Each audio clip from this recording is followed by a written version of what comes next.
दादा तुम्ही दिलेला तक्ता, हा तक्ता माझ्या समोर आहे. या वेळेला तुम्हाला मी धन्यवाद देतो की नेहमी आपण कोणकोणत्या विभागाला किती किती निधी देतो हे आम्हाला सगळी बुक त्या ठिकाणी चाळून शोधावा लागतो. पण या वेळेला आपण त्याची रेडीमेड आकडेवारी तुम्ही आम्हाला छोट्या बॅगेमध्ये दिलीत. कुठे गेलं ते? छोट्या बॅगेमध्ये तुम्ही आम्हाला दिलीत आणि म्हणून तुम्हाला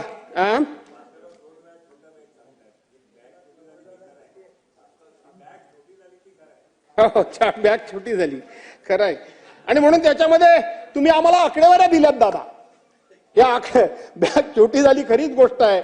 तुम्ही मला आकडेवारी दिलीत. ही आकडेवारी या वेळेला तुम्ही मागच्या वेळेला दिली नव्हती.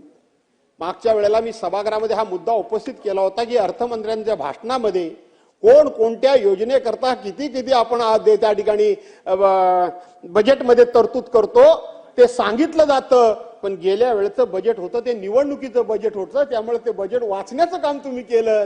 तुम्ही आम्ही एकत्र बसतो त्यामुळे आम्हाला थोडंफार आपल्याला सगळ्यांच्यात लक्षात येतं. पण या वेळेला मी तुम्हाला धन्यवाद देतो. प्रत्येक योजनेचा उल्लेख करून तुम्ही प्रत्येक योजनेला आपण किती या ठिकाणी तरतूद करतो आहोत त्याचा उल्लेख आपण इथं केलात, याचा उल्लेख आपण केलात. आणि म्हणून हा सगळा जर आपण एकंदरीत बघितलं तर या वेळेला 7,02,000 कोटी रुपयाचं बजेट तुम्ही मांडलं. 7,20,000 कोटी रुपयाचं 7,20,000 कोटीचं बजेट आपण मांडलं दादा. परंतु योजनेवर खर्च किती होणार आहे? भारित आणि दत्तमत्त हे काय आहेच त्याच्यामध्ये. परंतु योजनेवर खर्च किती होणार आहे? तर 1,90,242 कोटी रुपये फक्त खर्च होणार आहे.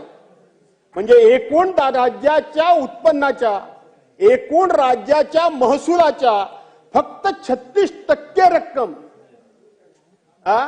36% रक्कम ही फक्त तुम्ही आपण योजनांवर खर्च करणार म्हणून दाखवलीत. खरी तर ती 36 नाही आहे, ती जास्त आहे. कारण ते 2,52,000 कोटी आहेत.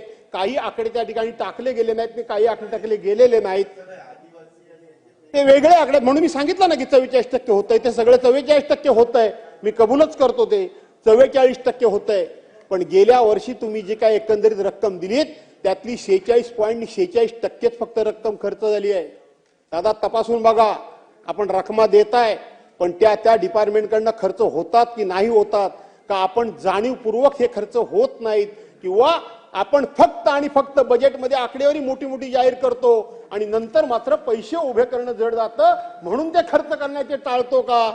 याचा सुद्धा एकदा कधीतरी महाराष्ट्रामध्ये विचार होण्याची गरज आहे. याचा कधीतरी एकदा महाराष्ट्रामध्ये गजर होण्याची गरज आहे. आपण याच्यामध्ये वेगवेगळ्या घोषणा खूप मोठ्या केल्यात. मागच्या अगदी इथं आपण कविता केल्यात, मी पण थोड्याशा आणल्या होत्या. खरं सांगायला करून गेलं तर हा तुमचा बदललेला स्वभाव मला लय भावला दादा.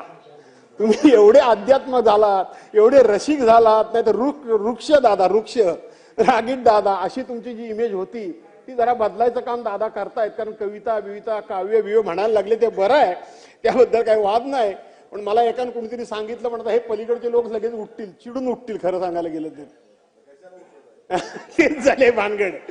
पण ते म्हणून ते चिडून उठेल म्हणून त्यांना मी सांगतो की मी पहिल्यापासून संघाच्या शाखेत जाणारा माणूस आहे. मी शाखेत जायचो, माझे वडील जनसंघवाले, आणि म्हणून मी शाखेत जायचो. म्हणून मला माहिती आहे सदा वत्सले वगैरे नमस्ते वगैरे. तुम्ही काही त्या शाखेत कधी गेलेला नाहीत खरं सांगायला गेलं. आणि म्हणून मला ते पूर्वी मोरोपंत पिंगळे म्हणून त्यांचे पहिले होते, त्यांनी माझा सत्कार केलेला आहे. तुम्हीच मला पालकमंत्री केला, पवार साहेबांनी मला पालकमंत्री केला. खरं सांगायला गेलं तर त्यावेळेला आमच्याकडे संघाचं शिबिर भरलं. सुदर्शनजी जे आले होते त्यांचे प्रमुख, आता जसे मोहनराव भागवत आहेत त्यांच्या. भास्कररावजी कौतुक करताय का काय?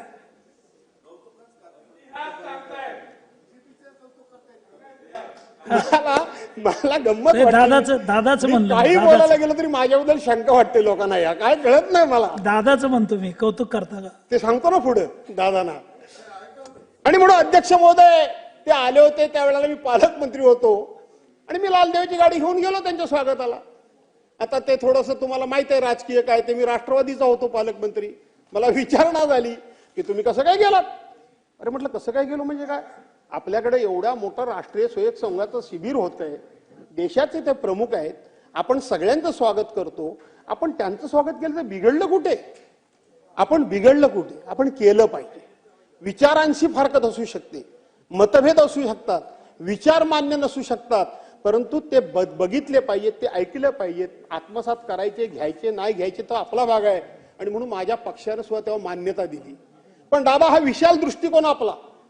काही लोकांना फक्त घोड्याचे झापडं, जशी म्हणजे दोन बाजूने झापडं पुढे लावली असायची ना टांग्याला, इथून सोडला की तिथे जा आणि तिथून आला की इथे जा, ही विचारामध्ये आपल्याची संपूर्णपणे अशी विशालता आली. भुजबळ साहेब, आपला विचार जो संपूर्णपणे सर्वांना समोर घेऊन बरोबर घेऊन जाण्याचं जे आपल्यामध्ये जी काही भावना निर्माण झाली ती ही अशा विचारांमुळे झाली.